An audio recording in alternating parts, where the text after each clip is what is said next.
The Book of Ikigai karya Ken Moji diterjemahkan oleh Nuraini Mastura, dibacakan oleh Sonardo Envantius. Bab 4. Judul: Keindahan Indriawi Ikigai. Sebuah mangkok bintang dalam kondisi baik jika dilelang bisa menghasilkan jutaan dolar. Dari mangkok-mangkok yang tersisa, mangkok bintang Inaba Inaba Tenmoku dipandang sebagai mangkok terbaik dari ketiganya. Mangkok itu diwariskan dari Keshogunan Tokugawa pada keluarga Inaba dan akan meraup puluhan juta dolar jika dilelang pada masa ini.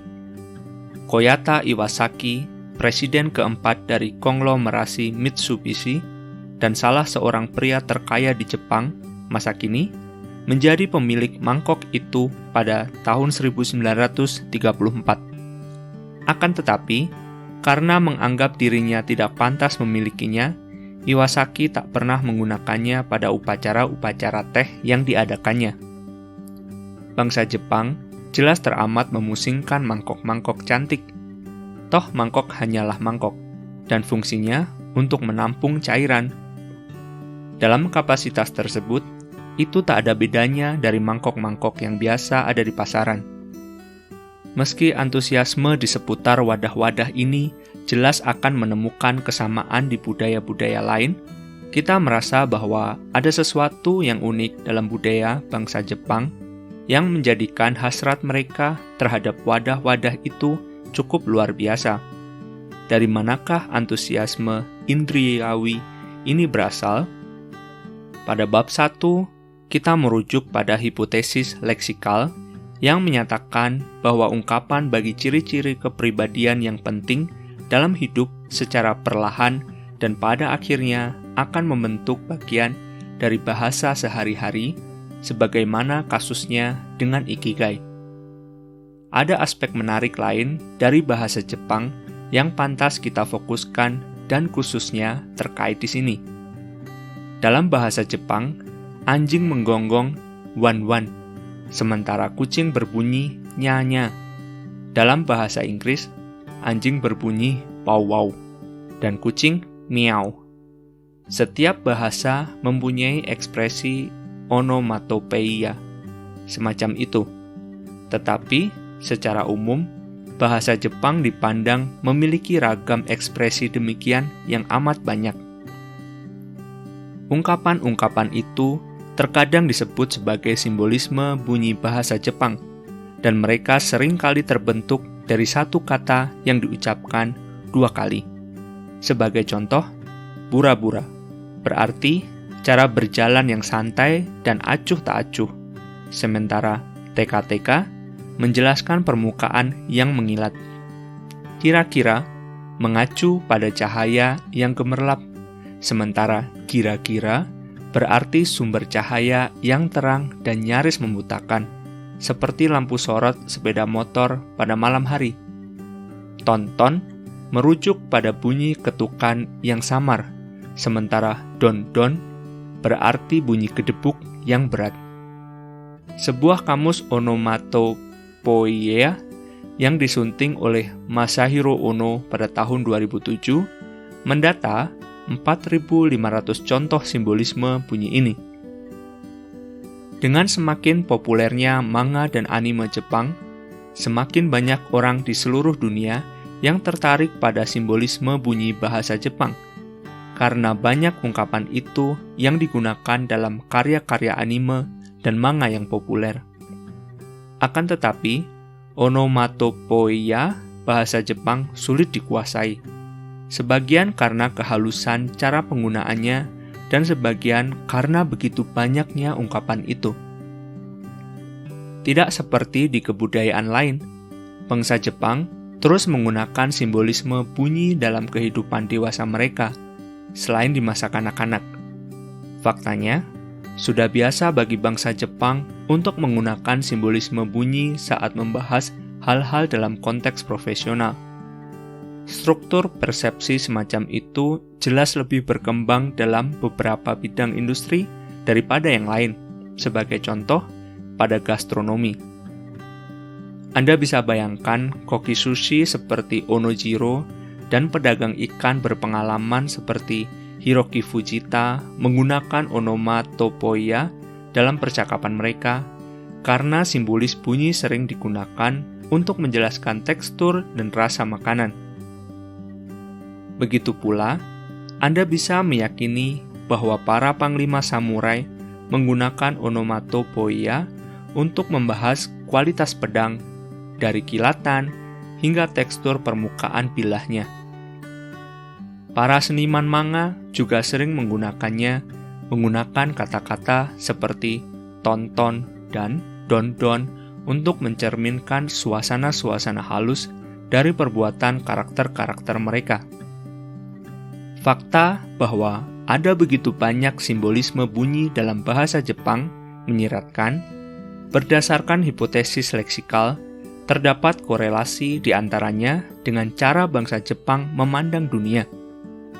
Bangsa Jepang tampak membedakan berbagai macam suasana pengalaman, menaruh perhatian pada begitu banyaknya kualitas indriawi.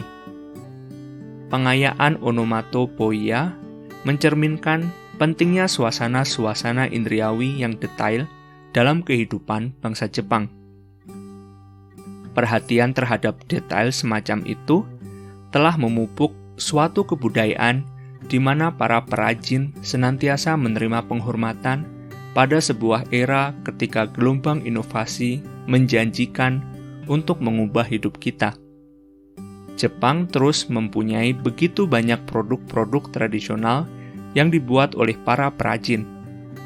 Perajin, meski tidak bersuara lantang atau angkuh, dipandang begitu tinggi dan memainkan peran-peran kunci dalam masyarakat Jepang. Seringkali, hidup mereka dipandang sebagai perwujudan ikigai, kehidupan yang dipersembahkan hanya untuk menciptakan satu hal sepantasnya, betapapun kecilnya. Pekerjaan para perajin seringkali sangat menguras tenaga dan menghabiskan banyak waktu. Hasilnya, produk tersebut cenderung memiliki kecanggihan dan kualitas tinggi. Para pelanggan Jepang mengetahui bahwa waktu dan tenaga telah dikerahkan dalam penciptaan barang-barang itu dan menghargai kualitasnya dalam bidang-bidang yang begitu beragam seperti pembuatan belati, pedang, pisau, keramik, perkakas pernis, serta washi dan hasil tenun. Etika dan pekerjaan para perajin terus memberi dampak pada berbagai aktivitas ekonomi yang luas. Begitu pula, pemahaman bangsa Jepang dan penanganan beragam kualitas indriawi itu telah mengarah pada kemahiran pekerjaan tangan dan teknik-teknik manufaktur yang canggih.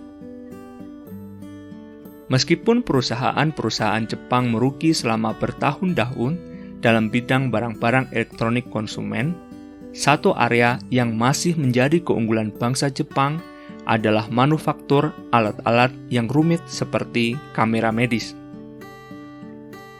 Teknik rekayasa dengan presisi tingkat tinggi dan komitmen terhadap kesempurnaan menjadikan kamera-kamera medis Jepang sebagai yang terbaik di dunia.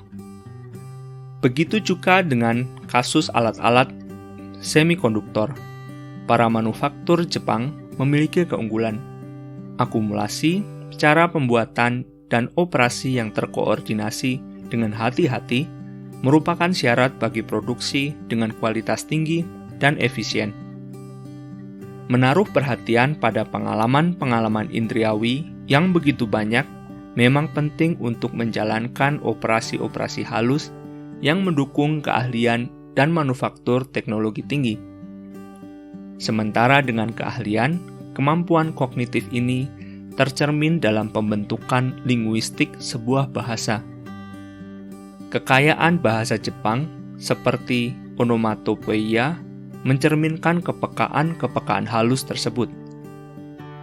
Sebagaimana yang akan kita lihat pada bab ke-8 dalam pikiran bangsa Jepang, setiap kualitas indriawi itu setara dengan dewa. Bangsa Jepang cenderung meyakini bahwa terdapat kedalaman tak terbatas pada suasana-suasana yang dipertunjukkan oleh limpahan warna-warni di alam dan artefak, sama seperti kedalaman kisah Tuhan yang menciptakan seluruh semesta. Seishonagon, seorang wanita dayang-dayang yang melayani permaisuri Terishi ketika tahun 1000 Masehi, terkenal akan koleksi esainya Makura no Shoshi, dalam kurung The Pillow Book. Dalam sebuah esai, Seishonagon memberi perhatian yang sangat teliti pada hal-hal kecil dalam hidupnya. Berikut contohnya, dalam kurung terjemahan versi saya sendiri. Hal-hal yang lucu, wajah seorang anak yang dilukis pada buah melon. Seekor anak burung pipit melompat-lompat ke arah sumber pekikan mirip tikus. Seorang anak merangkak dengan cepat, menemukan serpihan kecil tanah dan mencubitnya dengan jemari lentik, lalu menunjukkannya pada orang-orang dewasa. Seishonagon tidak menggunakan kata-kata megah untuk menjelaskan kehidupannya. Dia hanya menaruh perhatian pada hal-hal kecil yang ditemuinya dalam kehidupan, memahami secara naluriah pentingnya menghadirkan diri di tempat dan waktu sekarang. Seishonagon juga tidak membicarakan tentang dirinya sendiri, mengacu pada hal-hal kecil di sekelilingnya sudah mengungkapkan individualitasnya sendiri dengan lebih efektif daripada acuan langsung kepada dirinya. Pendekatan Seishonagon yang diekspresikan dalam The Pillow Book dapat dihubungkan dengan konsep temporer kesadaran. Untuk mempraktikkan kesadaran itu, penting untuk menghadirkan jiwa raga di tempat dan waktu sekarang, tanpa terburu-buru membuat penilaian. Pelekatan pada diri sendiri dipandang dapat menghalangi pencapaian kesadaran diri. Mengingat saat The Pillow Book ditulis, ia diselesaikan pada tahun 1002 Masehi, sifat sekuler yang fundamental dari esai-esai itu meramalkan semangat kontemporer hingga 1 milenium ke depan. Rasanya seakan-akan sang penulis, Seishonagon, berasal dari masa modern. Karena itulah, salah satu kontribusi unik bangsa Jepang pada filosofi kehidupan, karena ia berlaku pada makna kehidupan, barangkali berasal dari penyangkalan diri sendiri.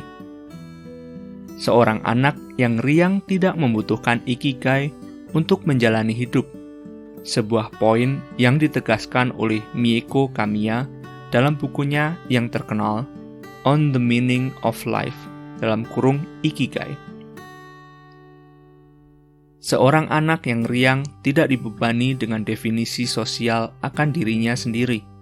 Seorang anak belum terikat pada profesi ataupun status sosial tertentu.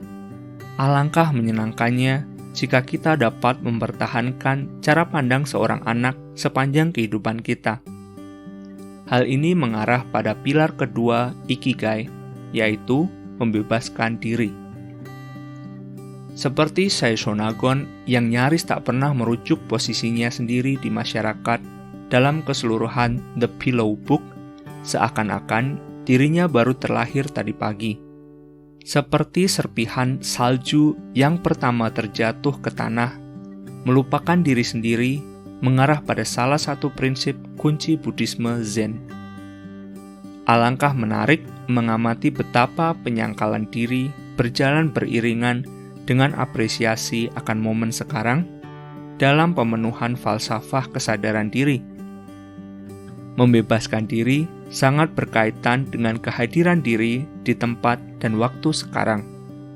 Lagi pula, di dalam tradisi meditasi kaum Buddhalah, konsep modern akan kehadiran jiwa raga itu terlahir.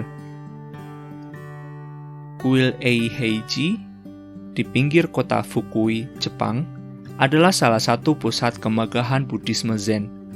Didirikan pada 1244 oleh Dogen, kuil Eiheiji masih terbuka secara penuh hingga hari ini, sebagai lokasi pembelajaran dan pelatihan calon-calon biksu.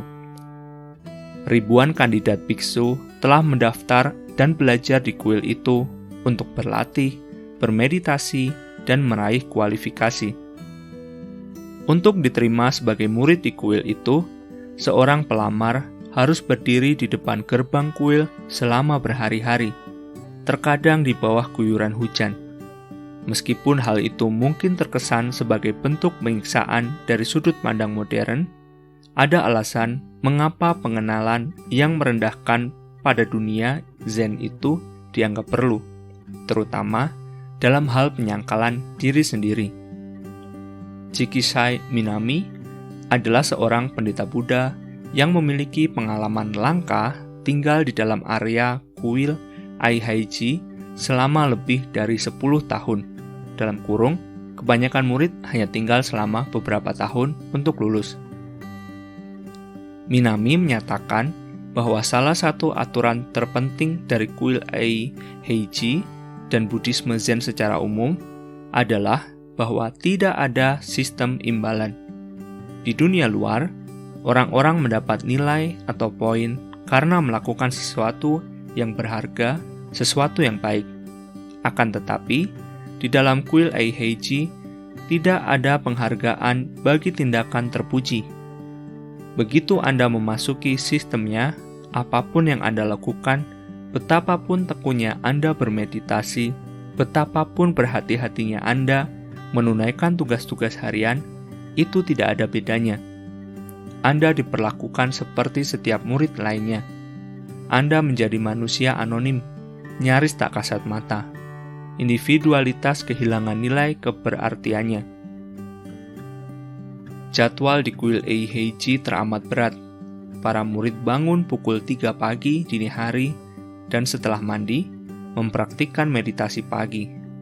Usai meditasi, ada jadwal padat yang memuat lebih banyak meditasi, bersih-bersih, dan berbagai macam tugas.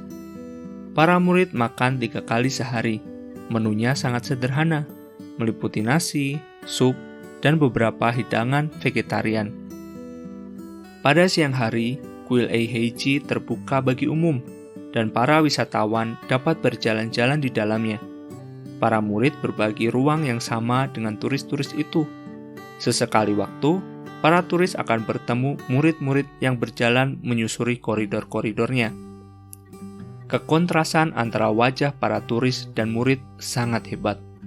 Para turis itu membawa udara dunia yang lebih luas dengan penekanan pada kesadaran diri. Tekanan itu menjadikan diri sendiri berguna, terutama untuk mengumpulkan simpati. Para murid sebaliknya, berjalan seakan-akan mereka tidak menyadari keberadaan mereka sendiri, apalagi keberadaan orang lain. Mereka telah berhasil menjalankan pilar Ikigai, yakni membebaskan diri. Tubuh mereka ramping dengan kulit halus, konon dipercaya bahwa diet Aihaiji bagus bagi keindahan kulit wajah. Dan mereka begitu tenggelam dalam diri hingga dapat membuat seorang pengamat luar pun merasa iri. Kenyataannya, bayangkan sejenak diri Anda sebagai salah satu murid di kuil Aihaiji. Aliran indriawi dalam benak Anda dipenuhi dengan arsitektur, interior cantik, dan keindahan-keindahan lain yang telah dirancang, dipelihara, dan dipoles selama bertahun-tahun. Meskipun kepuasan material Anda akan minimal dan tidak akan ada kepuasan bagi ego Anda, setiap momen terjaga yang dihabiskan di Aihaiji akan menjadi aliran keindahan indriawi yang tidak terputus-putus. Saat Anda tenggelam dalam suasana kuil itu, Anda akan merasakan kebahagiaan yang nyaris tak lekang, seakan-akan untuk mengompensasi atas kehilangan individualitas dan sistem penghargaan.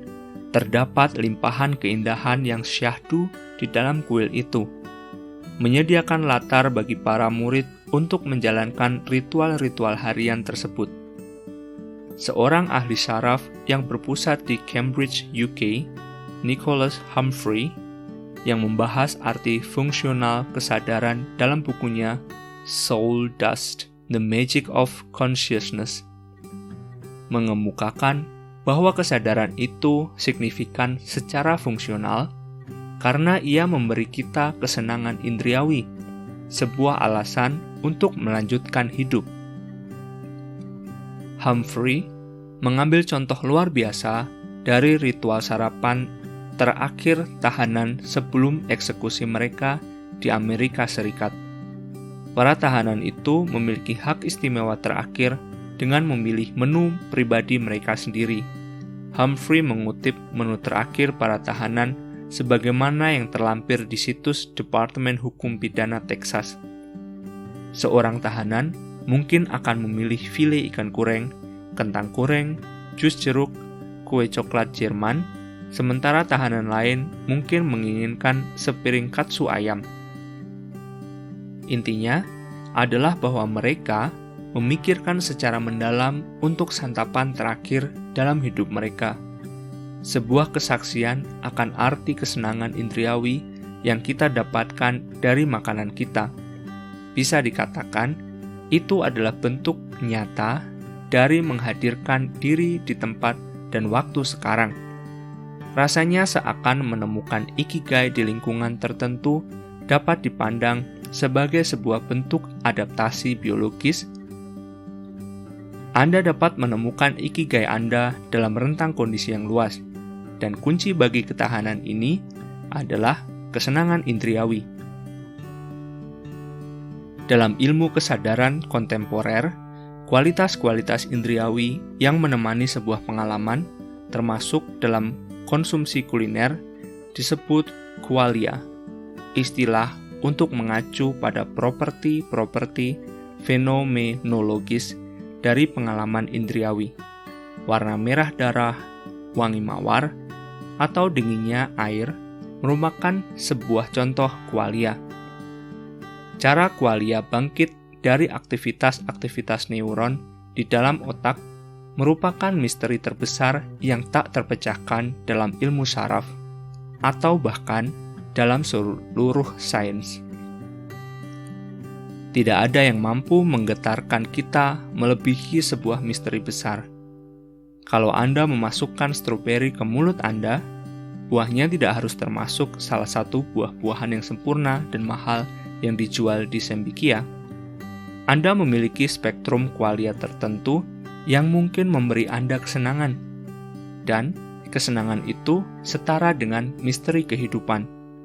Sebelumnya, kita mengarahkan perhatian kita pada fakta bahwa ada banyak contoh onomatopoeia, simbolisme bunyi, dalam bahasa Jepang. Kenyataannya, onomatopoeia hanya representasi berbagai qualia yang ditemui dalam hidup. Ada kaitan yang dalam di sini. Dengan cara yang misterius, membebaskan diri berhubungan dengan penemuan kesenangan-kesenangan indriawi. Kebudayaan Jepang dengan begitu banyaknya onomatopoeia telah mengembangkan keterkaitan ini, menyiapkan sistem ikigai yang sangat kuat sepanjang jalan. Dengan membebaskan diri dari beban diri, kita dapat membuka diri terhadap semesta tak terbatas dari kesenangan-kesenangan indriawi.